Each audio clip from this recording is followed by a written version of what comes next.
बिस्मिल्लाहिर्रहमानिर्रहीम। अस्सलाम वालेकुम नाज़रीन, मैं हूं आपका होस्ट मुजाहिद हुसैन और आप देख रहे हैं मेरा यूट्यूब फेसबुक चैनल।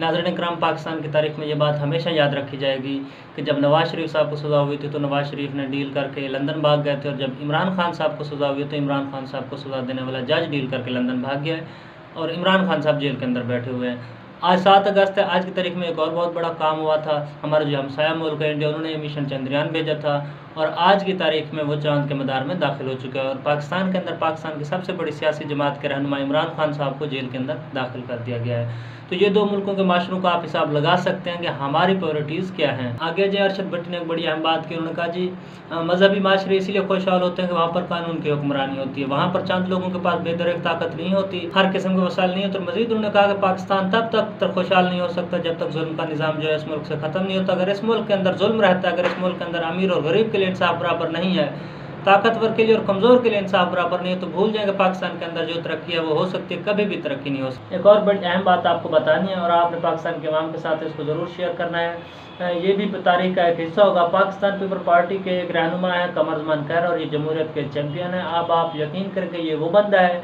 जिसके लिए नवाज शरीफ ने यह कहा है कि अगर अब इलेक्शन होगा तो हमारी तरफ से कोई बंदा कमरजमान कहरा के हल्के से खड़ा नहीं होगा। सीट एडजस्टमेंट तो नहीं हो रही, लेकिन कमरजमान कहरा जो है उनको ओपन फील्ड दी जाएगी, उनके लिए कोई मसला नहीं होगा और नून लीग की तरफ से कोई बंदा नहीं खड़ा होगा। सारे का सारा नून लीग का वोट ही कमरजमान कहरा को पड़ेगा। वजह क्या है? वजह यह है कि जिस तरीके से कमरजमान कहरा ने शरीफ खानदान की चापलूसी की है, पीपल पार्टी में किसी ने इस तरह नहीं की। ये वो लोग हैं जो कहते हैं कि हम शहीद भुट्टो के वारिस हैं। नून लीग जिन्होंने भुट्टो को आप समझ लें कि उनके आइडियोलॉजी के खिलाफ थे, तख्तदार में ले जाने वाले जनरल ज़ियाउल हक थे और उनकी गोद में बैठकर नून लीग आई और आजकल माशाल्लाह दोनों पार्टियां पपियां झपियां कर रही हैं और पाकिस्तान के अंदर जमहूरियत के झंडे को, इस अलम को उन्होंने बहुत बुलंद और ऊंचा उठा कर रखा हुआ है कि हम पाकिस्तान में बहुत ज़बरदस्त किस्म की जमहूरियत लेकर आ रहे हैं। और वो पार्टी जो दुनिया के अंदर, अगर पूरी दुनिया की लिस्ट देखें ना कि दुनिया के अंदर बड़ी बड़ी पार्टीज कौन सी हैं, बल्कि लिस्ट भी आपके सामने रखता हूँ, आप देख सकते हैं। ये लिस्ट है दुनिया के जो बड़ी बड़ी पार्टीज हैं। पाकिस्तान तहरीक इंसाफ उसमें 10वें नंबर पे है। Pakistan Tehreek Insaf 10 million registered members के साथ 10वें नंबर पर है दुनिया में।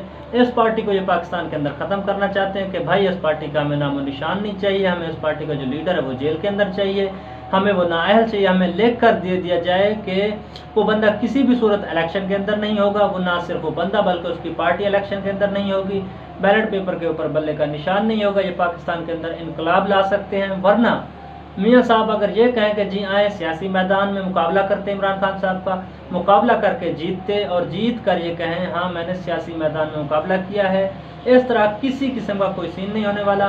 मियाँ साहब की सीधी सी बात है कि मुझे लिख के दिया जाए, गारंटी दी जाए कि मुझे वज़ीर-ए-आज़म बनाना है तो मैं पाकिस्तान के अंदर आऊँगा। पाकिस्तान के 25 करोड़ आवाम किसको वोट डालती है, किसको वोट नहीं डालती, इससे मियाँ साहब का कोई सरदर्द नहीं है।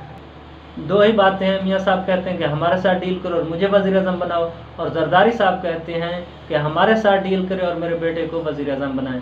देखना यह है कि अब पाकिस्तानी अवाम इलेक्शन में इनके साथ क्या करती है। आप सबका बहुत बहुत शुक्रिया। पाकिस्तान जिंदाबाद, पाकिस्तान की अवाम पाइंदाबाद। अपना बहुत बहुत ख्याल रखिएगा। अल्लाह हाफ़िज़।